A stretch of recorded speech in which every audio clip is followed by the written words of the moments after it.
ndabaramukije cyane bakunzi ba Ntambwe Data TV na cyane mwebwe abasanzwe mukurikirana kino kiganiro yaga muganga dukunze kubashikirizamwo inyigisho n'impanuro ntungamagara amagara meza kugubwa neza no kuranirwa mu byanyu no mu banyu n'ivyo ndabipfurije nkuko bimenyereye nkuko mubibona nkuko muvyumva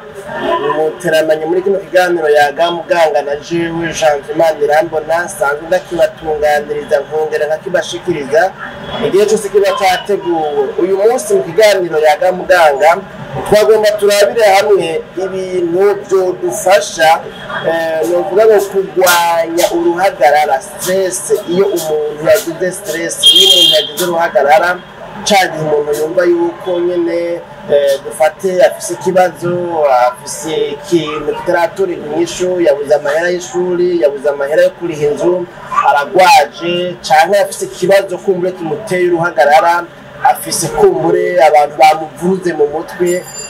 manumva abantu bavuga ngo numva afise stress ukuntu umaze iminsi mu ma stress ngo numva nyene ngo ndi stress ukuntu rero mbega iyo byagenze gutyo iyo umuntu yagize stress yokora iki mu buryo buri naturel mu buryo kame mu buryo busanzwe mu buryo novuga ngo mu buzima bwa misi yose ni ibihe bintu umuntu yokora kugira ngo bimufashe kuva muri iyo stress kugabanya iyo stress kugabanya urwo ruhagarara kugira ngo ashishikare kugira amagara meza rero iyo umuntu yagize stress iyo umuntu yagize novuga ngo uruhagarara yagize ibintu bimuvuga mu mutwe bigatuma atanezerwa abari bavuga ngo bigatuma atishima kumva ko bayhatishimye ataryohewe hariho ibintu novuga ngo umuntu ashobora gukora mu buzima bwa misi yose bikamufasha novuga ngo gusihumanta kurengana cyane se gutsinda kunesha novuga ngo iki kibazo cha stress muri ibyo bintu novuga ngo byinshi nagomba ndondagurimo bikeya kumbure muri ibyo hariho ngo icuko umuntu yagize stress yogira sport activité physique ugize sport irafasha kugabanya uruhagarara cyane stress umuntu aba yatewe n'ibibazo ibi na biriya bitandukanye mu buzima bwa misi yose ico rero ni kimwe mu bintu umuntu yogira sport ikashishi imyimenyerezo ngororamubiri cyangwa se imyimenyerezo nonoramitse ni byiza ko umuntu ayikora igihe aba yagize stress kubera umubiri urahema kujya kubira icuya ugatuma nyine umubiri wumva ko ubaye detente hanyuma umuntu agira akaruhuko ikindi nacyo umuntu yokora nuko umuntu ngo yogerageza uburyo bwose agafata umwanya wo kuryama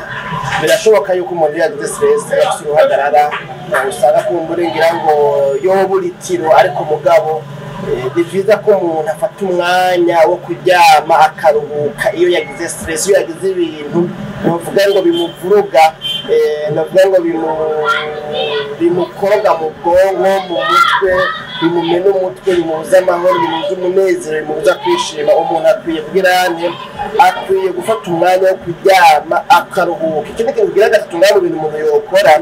ngo umuntu akwiye gufungura ifungurwa novuga ngo z'ubwoko bwose muri ya migwi mikuru y'ifungurwa kandi muri izo fungurwa umuntu agafungura cyane ifungurwa zigwiriyemo imboga n'ivyamwa kuko izo fungurwa zigwiriyemo imboga n'ivyamwa zirahita zigafasha umubiri bw'irani kwiyubaka kugubwa neza hanyuma wa muntu yagize stress yagize uruhagarara bigaheza nkagirani bigatuma yoroherwa mbere ngo si ibyo gusa ngo umuntu akwiye ngo muri ico kijanye no gufungura nyene ngo umuntu akwiye gufungura ku myanya isanzwe imenyerewe no kuvuga nimba ajya mu gatondo akajya saa sita akajya mu ijoro akwiye kubahiriza ibiringo bikuru akwiye gufungura ku muntu ntace agirane ajyagagura uko abonye twose abonye kajya abonye kajya kuba k'umubiri beza ngo uronke ingene bavuga ngo ubitunganya neza estoma novuga ngo uri kurayijuragiza umubiri uri kurabujuragiza no gufungura mu buryo novuga ngo buri régulier ku myanya kanaka isanzwe imenyerewe n'umubiri wawe naco kirafasha kugwanya stress kandi kintu twogera tuvuze muri kano gace ko mbe tutagomba guhava tumara mu mwanya muremure cyo fasha umuntu kugabanya stress, kugwanya stress. Umuntu ngo yokwirinda cyane ibinyobwa canke ibifungurwa birimo ibyo bita ngo ni inkabura mubiri cyane se amastimula. Hanyuma ifungwa nazo cyangwa se ibinyobwa by'amastimula ni ibyo usanga birimo za cafeine, yama energy dora tunywa, yama cafe, yama Nescafe, chai, yama Coca-Cola, nibaza ko na za Red Bull, izindi nyingo zose zirimo cafeine. Usomye ugasanga harimo cafeine byiza, ico kintu ureka kucihereza. Nimba ari kinyobwa, nimba ari gifungurwa, umenye yuko iyo cafeine ishobora gutuma ugira navuga ngo stress cyangwa se uruhagarara wagize wiyongera, gutyo ugasanga rero biratumye bikugora navuga ngo kugabanya rwa ruhagarara. Mbere ngo niyo bishitse n'umuntu akazinwa kumwe mu buryo mu buzima bwa misi yose, nkuko usanga ari abantu ko muri banwa ayo energy n'ibyo bindi,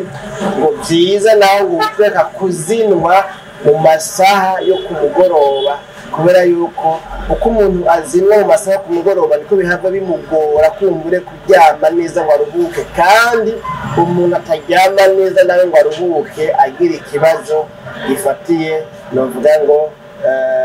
ku bijyanye no kuruhuka, ugasanga bimugoye kuruhuka neza, hanyuma akagira amagara make. Kumbe murazi ko mu mutwe hataruhuka ntiheza ngo umuntu yoroherwe gukora neza. None rero bakunzi bayaga muganga, mwebwe mwakurikiranye iki kiganiro, aha niho tukigarurije. Tuzosubira mu kiganiro yaga muganga cy'ubutaha. Mwakoze kudukurikirana na Gahwani.